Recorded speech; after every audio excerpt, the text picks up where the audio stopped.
A garden to tend.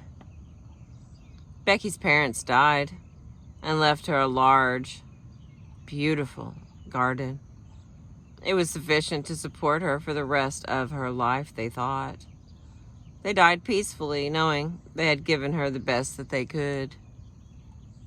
Becky worked diligently in the garden.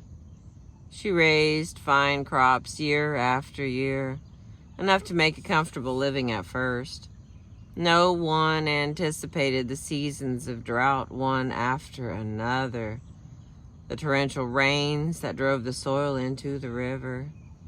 The alkali that made her vegetables more and more bitter as the years passed. Becky struggled with the land. She banked the soil, hoed and weeded, and scraped out a meager living for a few more years. Then she felt she could no longer go on. By then, she was an adult. She was tired of the everyday wrestling match with the elements. She longed to become a child again. She desperately wanted a safe, warm, happy space for herself. A child's simple, self-centered existence, if only for a while. So she left her garden in the care of a friend while she set out in search of peace.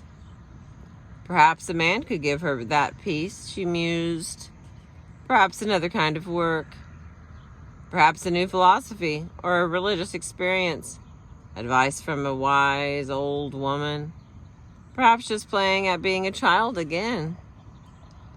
Becky traveled far and wide in search of her peace, and the garden grew weeds in her absence. No friend, however well-meaning, knows a garden like its caretaker.